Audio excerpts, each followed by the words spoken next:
Assalamualaikum warahmatullahi wabarakatuh. Apa kabar anak-anakku semua?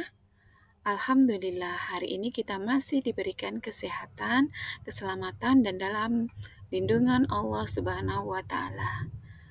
Anak-anakku semua, hari ini kita ketemu kembali dengan Bu Yuli di mata pelajaran matematika untuk kelas 5 semester 2 materi pengumpulan data. Sebelum kita belajar, Bu Yuli akan memberitahukan terlebih dahulu tujuan pembelajaran kita hari ini.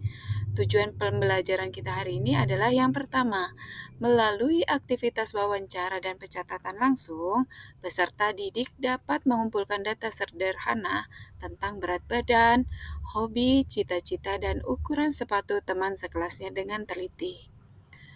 Tujuan pembelajaran kita yang kedua yaitu melalui aktivitas diskusi, peserta didik dapat menyajikan data melalui tabel frekuensi, piktogram, dan diagram batang dengan benar. Tujuan pembelajaran kita yang terakhir yaitu melalui aktivitas diskusi kelompok, peserta didik dapat menyampaikan hasil kerja kelompok dengan percaya diri. Baik anak-anakku semua, kita mulai dengan pelajaran kita hari ini mengenai pengumpulan data. Apakah kalian sudah mengetahui apa yang dimaksud dengan data? Ya, data adalah informasi atau fakta yang dicatat menggunakan angka, kata, atau gambar. Cara mengumpulkan data. Yang pertama itu dengan turus. Turus adalah salah satu cara mencatat hasil pengamatan dengan simbol, di mana setiap hasil pengamatan diwakili oleh satu simbol melalui garis lurus atau garis miring. Setiap kelompok berisi 5 garis, 4 garis tegak, dan 1 garis miring. Sedangkan frekuensi adalah banyak bilangan yang menyatakan jumlah atau banyaknya suatu peristiwa. Biasanya kalau turus itu dipergunakan untuk menyajikan satu tabel frekuensi.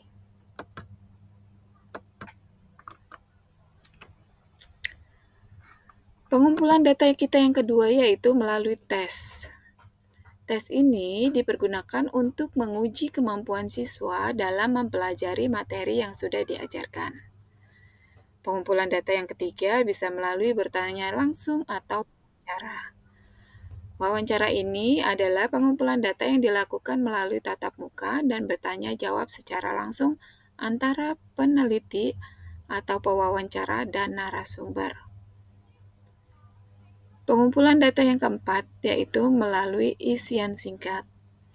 Pengumpulan data secara tidak langsung di mana angket berisi sejumlah pertanyaan yang harus dijawab oleh responden dengan singkat. Yang kelima yaitu pencatatan langsung. Pencatatan langsung yaitu pengumpulan data di mana pengamat mengamati perilaku objek yang diamati dan mencatatnya. Materi kita yang berikutnya yaitu piktogram. Apa itu piktogram? Piktogram adalah penyajian data dengan gambar atau simbol, di mana setiap gambar mewakili jumlah tertentu. Langkah-langkah membuat piktogram yaitu yang pertama, menentukan simbol yang akan digunakan. Yang kedua, pastikan setiap simbol memiliki nilai tetap. Misalnya, satu simbol untuk mewakili 4 kue, dan sebagainya. Yang ketiga, langkah membuat piktogram yaitu gunakan gambar untuk menyusun piktogram berdasarkan data. Contohnya, di dalam suatu sekolah, di sini ada contoh data peminjam buku di perpustakaan MI Al-Falah. Pada hari Senin, data peminjam itu 25. Ya, 25 itu di sini diwakili oleh gambar anak perempuan dan anak laki-laki. Untuk satu gambar anak perempuan mewakili 10 orang dan untuk gambar anak laki-laki, 1 anak laki-laki mewakili 5 orang. Contohnya, pada hari Senin, peminjam buku di perpustakaan MI Al-Falah itu 25. Maka, diagram gambar atau piktogram yang mewakili yaitu 2 gambar anak perempuan dan 1 anak laki-laki. Contoh yang kedua itu pada hari Selasa. Data peminjam buku di perpustakaan MI Al-Falah pada hari Selasa yaitu 15 orang. Maka dari itu, piktogramnya diwakili oleh 1 gambar anak perempuan dan 1 gambar anak laki-laki. Karena 1 anak gambar perempuan mewakili 10 orang dan 1 gambar anak laki-laki mewakili 5 orang. Kenapa kita membuat piktogram? Ya, karena dengan piktogram, data menjadi lebih menarik dan mudah dipahami. Kemudian membantu kita melihat perbandingan dengan cepat. Berikutnya kita belajar mengenai diagram batang. Apa itu diagram batang? Ya, diagram batang adalah grafik yang menggunakan batang untuk menunjukkan jumlah atau frekuensi. Adapun jenis-jenis diagram batang adalah diagram batang vertikal dan horizontal. Diagram batang vertikal itu batangnya berdiri ke atas, sedangkan untuk yang horizontal batangnya memanjang ke samping. Bagaimana cara membaca diagram batang? Yang pertama adalah lihat sumbu horizontal dan vertikalnya untuk memahami label.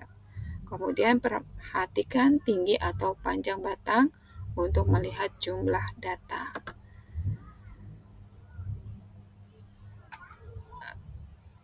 Membuat diagram batang. Caranya adalah yang pertama, menyiapkan data dalam bentuk tabel. Tadi kalian sudah membuat tabel frekuensi.